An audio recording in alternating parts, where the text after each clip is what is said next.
Michael Saylor responds to Bill Maher. Last week, Bill Maher went on a 10-minute crypto rant, saying unbelievably ignorant things about Bitcoin and all cryptocurrencies and assets. Maher then went on to tweet his most quotable line from the rant. Cryptocurrency is like Tinkerbell's light. Its power source is based solely on enough children believing in it. Bitcoin kingpin Michael Saylor was recently asked about Bill Maher's embarrassing crypto rant, and his response was amazing. Let's roll the intro and get straight into the clip.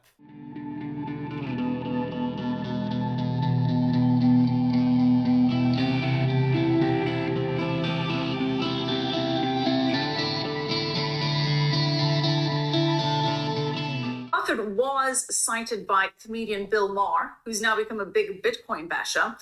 And Maher dedicated a big chunk of his recent show to criticizing cryptos. It was a 10-minute long tirade. Let's watch. Maybe this is why Warren Buffett says cryptocurrencies basically have no value and they don't produce anything. What you hope is that somebody else comes along and pays you more money for them later on, but then that person's got the problem. In terms of value, zero. Or as another analyst put it, it's an open Ponzi scheme. It's like having an imaginary best friend who's also a banker.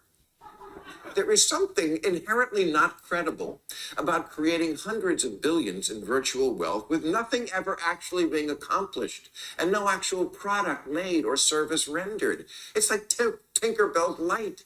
Its power source is based solely on enough children believing in it. So why is he wrong, Michael? What is the intrinsic value of Bitcoin? Again, it's the most disruptive technology of our lifetime, and so it's the butt of jokes. Comedians will make fun of it. I imagine that comedians probably made jokes about planes, trains, and automobiles in their time. The greater fool observation, why is he wrong about that? He's wrong because when the Romans pumped water into a reservoir, they didn't put it in the reservoir because they thought a greater fool would pay them more money for the water in the future.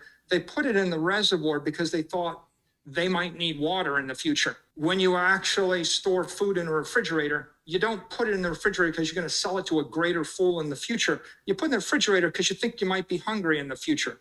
And when you charge your battery, you don't put electricity in a battery because you want to sell it to a greater fool in the future. You put electricity in your battery because you need the power in the future. So he doesn't understand that this is really, in essence, storing energy for future use. And the idea that you shouldn't store energy for future use is a silly notion. Biblical stories about, the comedian making fun of people that stored up, during times of plenty against a famine. And then 7 years of famine come and the people that actually stored the food live and the people that didn't store the food starve to death. So Bill is like making light of storing energy in order to live a better life in the future. People that don't understand energy systems, right? They don't understand reservoirs. They don't understand batteries. They don't understand aqueducts. They don't understand refrigerators, right? They just don't understand. But if he understood it, then he wouldn't make that joke. After making those comments, Michael Saylor is then asked by the interviewer to respond to Bill Maher's claims that Bitcoin is environmentally unfriendly. And here's what Saylor had to say. Well, first of all, I think there's something cruel and tasteless about an entitled rich white male that wants to deprive billions of poor women and children and men in Africa, Asia, and South America of the basic human right of economic self-preservation so he can generate some laughs. And so I think the entire Bitcoin community, they just find it to be tasteless, what he's done and elitist. With regard to energy, again, he's a comedian. He hasn't spent 100 hours studying it. The world generates 160,000 terawatt hours of energy a year. Of that, 50,000 terawatt hours of energy is wasted, like 30%. Of that, 120 terawatt hours is used to run the entire Bitcoin network. To put that in perspective, that's 7.5 basis points of all the energy in the world. The truth of the matter is everything on earth uses more power than a small country.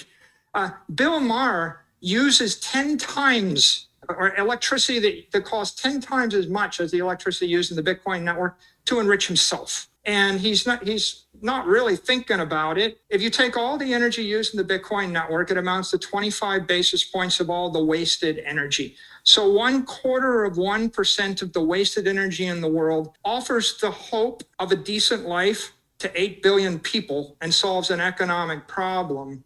But the 25 basis points is of the wasted energy, because the Bitcoin network is the bidder of last resort for all energy. So if you eliminated Bitcoin from the world and you robbed the billions of people of a decent chance at a decent life, then you wouldn't stop any waste. You're still going to waste 50,000 terawatt hours of energy. So he's focused upon a nothing. If you actually study the Bitcoin network, you'll find that there's about $1 trillion of assets under management. It's secured by about $2 billion worth of energy a year.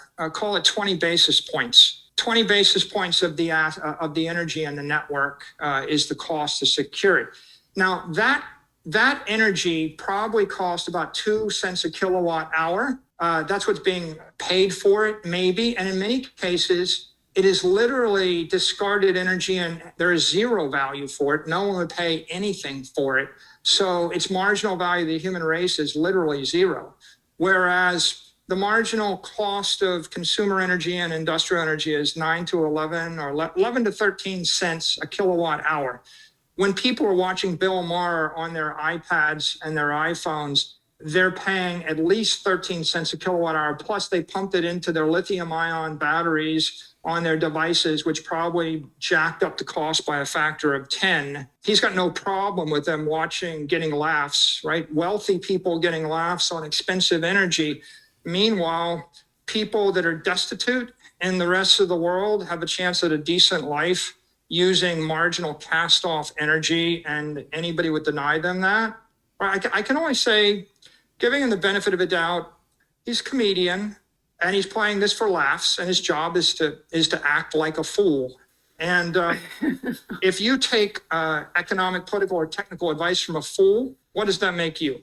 There you have it. In less than 10 minutes, Michael Saylor completely destroyed Bill Maher's rant on Bitcoin and cryptocurrency. If you want to watch the full Michael Saylor interview on Kitco News, I have links in the description. That about does it for today's video. Drop me a comment, like, and subscription if you like this content, and also follow me on Twitter at dgenlordy if you want to chat more about crypto with me. Thanks, and I'll see ya in the next video.